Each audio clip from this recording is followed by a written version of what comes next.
sometimes yung mga government officials natin, mga boss natin, we don't give them genuine honor.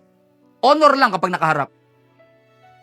Anya, sa totoo lang, nalulungkot ako sa mga nakikita ko minsan mga viral videos na sinusuntok nila yung traffic enforcer, sinasagasaan nila yung traffic enforcer, naka-uniforme, but they treat them with no respect. Sa totoo lang mga kapatid, okay, make sure na naka-record to ha. This is not a political statement. I just want to clarify. This is not a political statement. But, nalulungkot ako sa mga tao na walang respeto sa presidente natin, walang respeto sa mga government official natin. Boy, no. Now, let me just be clear. Hindi din po ako agree sa lahat ng polisiya ng gobyerno natin. Hindi rin po ako agree sa lahat ng sinasabi, desisyon ng ating gobyerno. But this agreement doesn't give us permission to be disrespectful. Okay? This agreement doesn't give us permission to be disrespectful. No matter how incompetent your leaders are, your boss, your mayor, your councilor, kahit gaano sila ka-incompetent, hindi tayo binibigyan ng lisensya para i-disrespect sila. In fact, we are commanded by God to honor them. We are commanded by God to pray for them. Nalulungkot ako sa mga taong pinagdadasal na mamatay ng presidente natin. Nalulungkot ako. Again, this is not a political statement. Nalulungkot ako. Si Donald Trump ngayon may COVID-19. Nalulungkot ako pag nakikita ko sa mga comments na gusto nilang mamatay na si Donald Trump. That is the president of your country. You should be praying for them.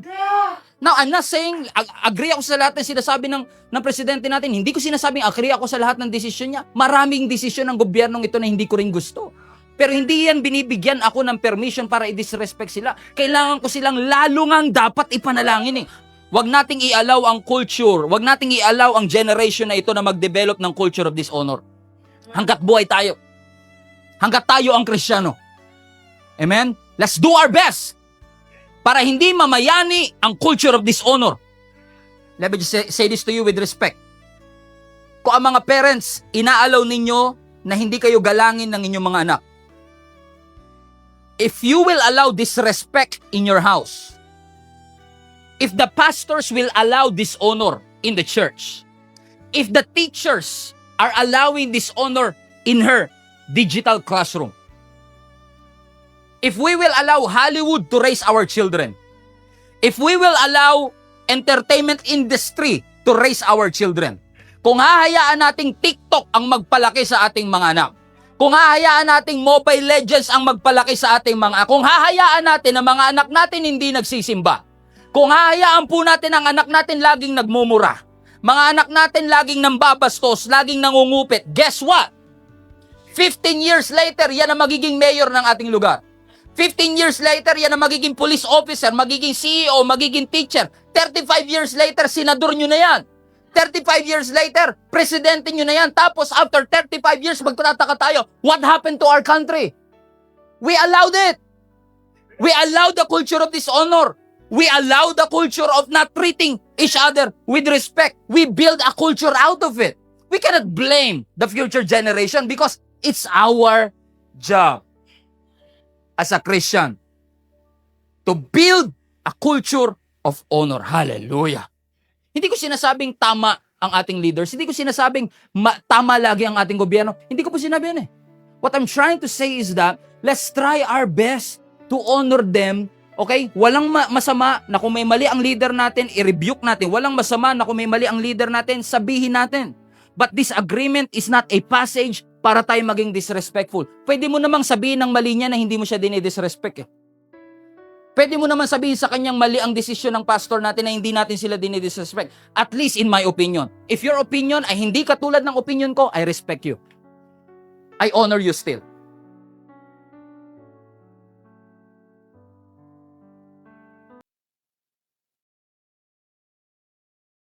Narinig nyo na po ba yung katagang forgive and forget? Kamusta naman? Trinay nyo? Kamusta? Ako trinay ko yung forgive and forget. You know what happened? It doesn't work. Doesn't work. Hindi porke pinatawad mo, nakalimutan mo na. Kung naubuso ka, makakalimutan mo ba yun? Kung nilamangan ka, makakalimutan mo ba yun? Forgiveness is not amnesia. Hindi porke nagpatawad, makakalimutan na. Forgiveness is not forgetting. You cannot forget it. But you can change the way you remember it. Hallelujah. Naabuso ka pa rin, pero every time naaalala mo siya ngayon after ng pagpapatawad, may purpose ang Diyos kung bakit ito nangyayari. You change the way you remember it. Amen? You cannot change the mess, but you can change the way you remember that mess. Sabi mo, that mess becomes a message. That test become a testimony. That abuse has a purpose. Yung panlalamang pagsisinungaling, they wronged me. Nilait nila ako, ininsulto. Pero ginamit ng Lord John para maging ako kung sino man ako ngayon. You change the way you remember it. Forgiveness is possible if you will just change. Don't just forget it. Change the way you remember it. Choose to forgive. Palayain po ninyo ang inyong sarili, mga kapatid. Change the way you remember it. Kung nasasaktan ka pa rin, naiiyak ka pa rin, probably you have to change the way you remember it. Yes, sinaktan ako. Yes, naghiwalay kami. Yes, inabuso ako. Yes, may naging problema kami. Yes, bumagsak ako. Yes, dinaya niya ako. But I will change the way I remember it. Thank you, Lord, sa mga ginawa sa akin nung una kasi pinalakas ako ng mga problema na yon. Salamat, ginawa nila ako ng kwento kasi sa pamamagitan nun. Pero akong kwentong ikukwento sa iba na ang Diyos ay nagpapatawad, na ang Diyos ay nagbibigay ng second chances. Just change the way you remember it. Choose to forgive. Forgiveness is freedom. Let it go. Alam nyo ba sa Greek ang forgiveness? Let it go.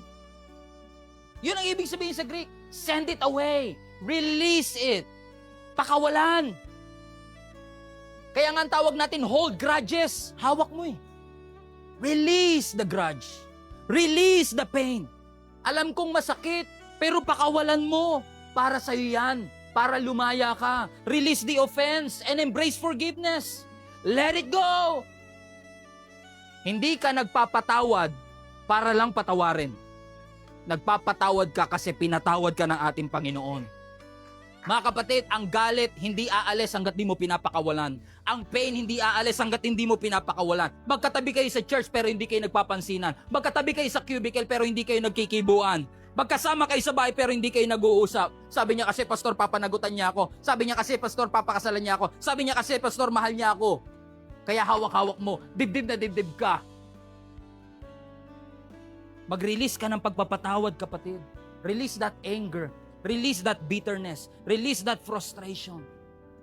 And when you start to let go of the anger, the healing will start. Magsisimula lang ang paggaling kapag sinimulan mong pakawalan ang lahat ng galit. Kapatid, ang dami kasi natin misconception, pero hindi porke nagpapatawad ka, ibig sabihin tama sila. Kaya ka nagpapatawad, sinasabi mo lang, gusto kong maging malaya. Gusto ko nang pakawalan ng lahat ng ito. Mali sila.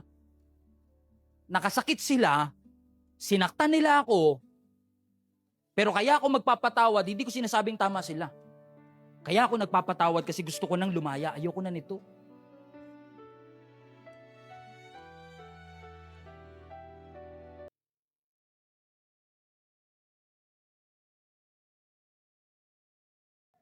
I believe God is talking to all of us. It's time for you to have a fruitful and better life.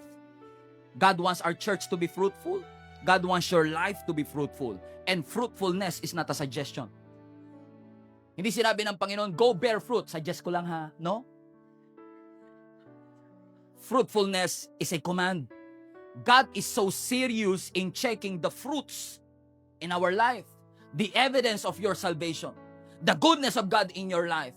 If people are looking for evidence, God is looking for the fruit. He's looking for the fruit. Naalala niyo yung fig tree na walang fruit, remember that? Na ako talaga, awang-awa ko every time ipipreach ko, awang-awa ko sa fig tree, nasumpa pa eh. Sinusumpa kita, hindi ka na magkakabunga. Sabi ng fig tree, what? Yung Pharisee hindi kinurse, si Judas hindi kinurse, si Peter hindi kinurse, tas ako na nanahimik kinurse.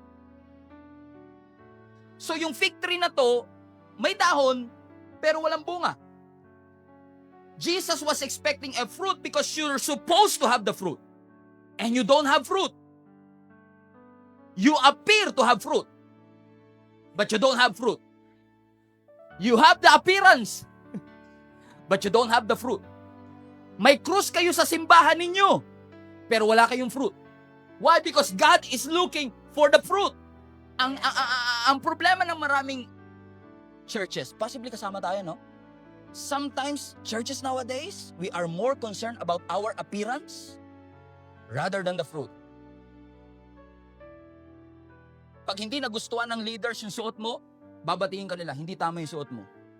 Pag hindi nagustuhan ng ibang leader yung kulay ng buhok mo, magbago ka ng kulay ng buhok mo. Pag buhok pinapansin, damit pinapansin, pero bunga walang pumapansin. We are more concerned. Now, I believe in dressing appropriately, but if you have the appearance, but you don't have fruit, that faith is questionable, isn't it? It's not the building. It's not the membership. It's not the multiple service, not the budget, not the excellence of service. It's the fruit. Now, God wants excellence. Ang sabi ng Daniel chapter 6, Daniel distinguished himself. Sa ibang translation, David proven himself to be more capable than the rest. He's an excellent guy. Amen. God wants an excellent spirit. God wants efficiency. But God also wants fruit. Yes, God wants you to serve Him. Yes, God wants you to sign up for a link-up group. Yes, God wants you to sign up for a home Bible study near you. God wants you to mature in your faith, to grow in your faith. You don't want this preaching, but I will preach it anyway. God wants you to grow. God wants you to mature. And you know, there is a green signal, there is a green light in front of you that says, go ahead, you give, you move forward, you grow, you mature. You know it. Alam mo. Pastor, nag-aantay pa ako. I'm waiting kung anong ministry. Pastor, I'm waiting for the right time. Pastor, I'm waiting for the right season. Ito pinaka-epic. Pastor, I'm waiting for the move of God. No, God waits for you to move. Nag-aantay ka sa move of God. Sabi ng Lord, kanina pa kita inaantay. Last year pa. Move. How long will you mourn? Green light, go. Fill your flask with oil. Go to the house of Jesse, for I have provided myself a king. Pastor, I'm waiting for the right time. Pastor, I'm waiting for the right season. Pastor, I'm waiting for the right... No, you're not waiting, you're hiding. Big difference. Stop hiding. Amen? Amen? Be faithful. Be faithful stewards of the good things that God has placed in your heart.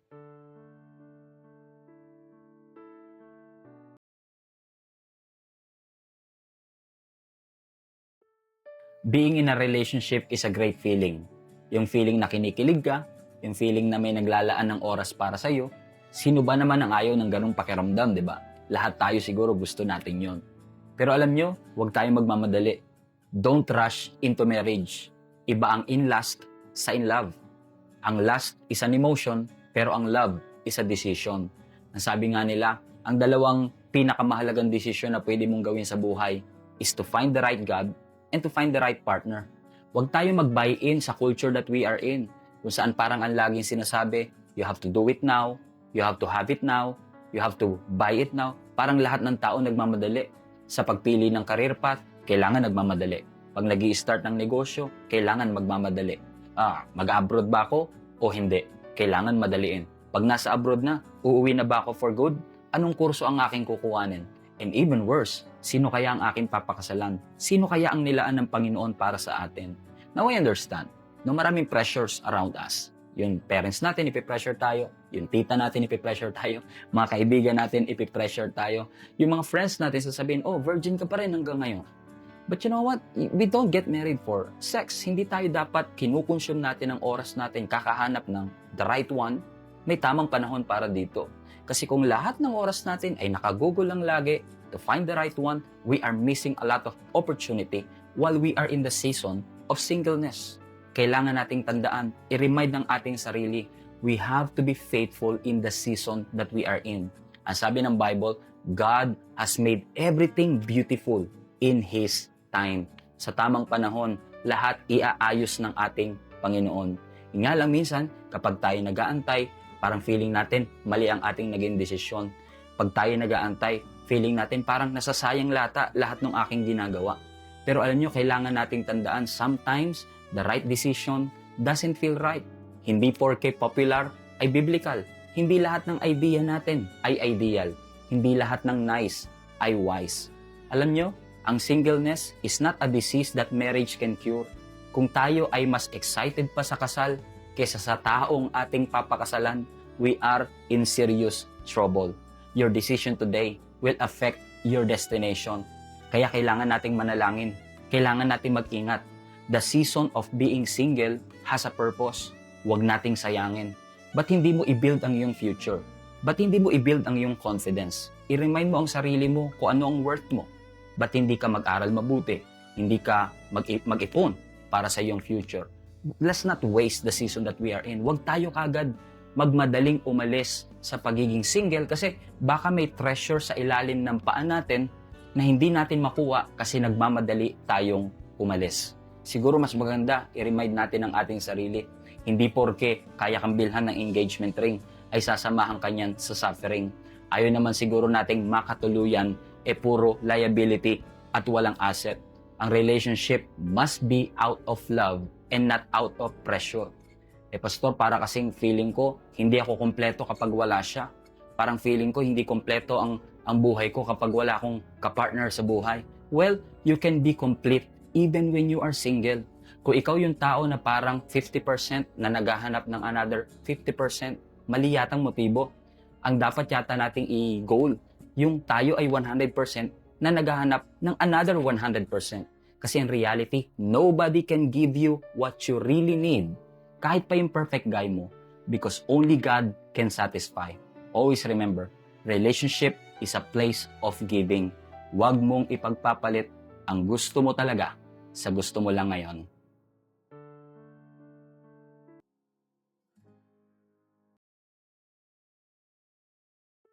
May challenge ako sa inyo mga kapatid. Isipin ninyo sa inyong buhay ha. Sino yung tao na kapag nagsalita, may bigat sa'yo? Isip ko lang. Sino yung mga tao na kapag nagsalita sa'yo, may bigat? Yung napapasunod ka talaga, may honor pa. You give importance. Because when you honor the person, yung kanilang salita, may bigat yan. It carries weight. Unfortunately, here you go. Pwede ba kituloy? Okay. Unfortunately, mas may bigat pa yung salita ng kaibigan mo kaysa sa nanay mo. Right? Think about this. Si nanay mo ang nagdala sa'yo sa tiyan niya. Sa sinapupunan niya for 9 months. Si nanay mo ang nag-alaga sa'yo. Si nanay mo at tatay mo ang nagmalasakit sa'yo. Napuyat yan sa pagpapalaki sa'yo. Milyon na investment niyan sa'yo. Milk tea pa lang. Okay? Magulang natin ang nagpaaral sa atin. Tapos, mas may value pa yung salita ng kaibigan mo for 11 months sa magulang mo na nagpalaki sa'yo mula pa nung bata ka. Paano ko nasabi? Think about this ha. Okay. Pag sinaway ka ng kaibigan mo, sumusunod ka agad. Pero pag magulang ang nagsasaway sa atin, ayaw natin sundin. Okay, kung di nyo type yung preaching ko, mag-pretend na lang kayo na gusto nyo to. Pag sinabi ng magulang natin, okay, tingin nyo ha. Pag sinabi ng magulang, matulog ka na. Walang kikilos dyan. Pero kapag si babe ang nagsalita, babe, pwede ba sleep na tayo? Ikaw naman, syempre naman babe, ikaw pa malakas ka sa akin eh. 2 months pa lang kayo niyan. Mas may bigat pa yung salita ni babe kaysa salita ng mga, something is wrong. Pag sinabi ng magulang, maghugas ka ng pinggan. Anong sagot ng mga anak minsan? Ako na naman? Kaninang umaga ako na, Nay. Pwede bang susunod ikaw naman? Pero kapag si girlfriend, sinabi ni girlfriend, pwede ba babe, ikaw maghugas? Babe, basta para sa'yo, kahit ano pa yan, kahit gaano kahirap, ibibigay ko sa'yo. Tingnan nyo ha, paghuhugas ng pinggan, hindi kaya, pero kahit gaano daw kahirap. Niloloko ka lang yan.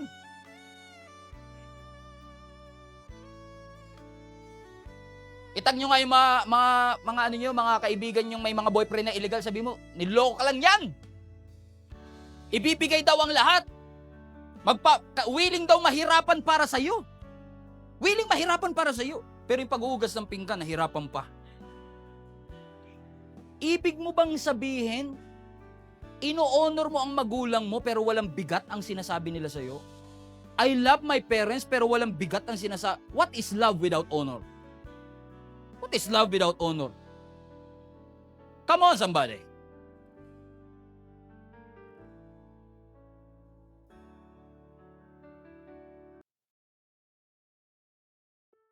Ang procrastination may danger dyan.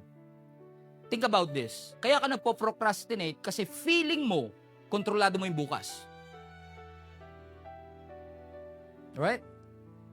Ano sabi ng Bible? Do not brag about tomorrow. Huwag mo ipagmayabang ang bukas kasi hindi ka sure. Proverbs 27 niya, hindi ka sure kung magigising ka pa bukas. Ang daming pangako ng Diyos. Nasa Bible, 8,000 promises. Pero hindi ipinangako ng Diyos na gising pa tayo bukas. Kaya yung kaya mo nang gawin ngayon, sinasabi rito, when you delay the work, you delay the blessing. Wag na. Lahat naman tayo may pangarap eh. Pero ang tanong ko sa iyo, kapatid, lahat tayo may dream car, lahat tayo may dream house, lahat tayo may pangarap mag-serve kay Lord. Pero yung ginagawa ba natin, mapapalapit ka sa dream house na yan o palayo? Ano sa totoo lang, kung gusto mo mag-succeed, sometimes you have to surrender your preference to your purpose. I-surrender mo yung preference mo ngayon, yung gusto mo. Kasi ang gusto mo mangyari, malakaran yung purpose ng Panginoon sa ating buhay. Hallelujah. Lagay nyo sa comment section nila, bawal na tamad. May purpose ang Panginoon sa atin. Pinagsishare tayo ng gospel, i-share na natin. Pinagsishare tayo ng online service, i-share na natin. Huwag na natin pagpamamaya. Huwag na natin ipagpabukas. Ngayon na, kapatid. Sa totoo lang, nagtataka nga ako, ang daming Christians, walang motivation. Dapat nga lahat ng Christians tayo ang pinaka-motivated sa lahat. Bakit? Bakit hindi ka, tignan nyo ha, paano namang hindi ka mamomotivate? Diyos mismo, pinaglilingkuran mo eh. Doon nga sa boss mo, pinangakuhan ka lang, okay, magkakaroon ka ng 13-month, 2,000 plus sa sweldo mo. Grabe, motivated ka magtrabaho, 2,000 plus eh. Overtime ka talaga, overtime mo, 8 oras, tas kumain ka, more than 200 pa kinain mo eh. Amen?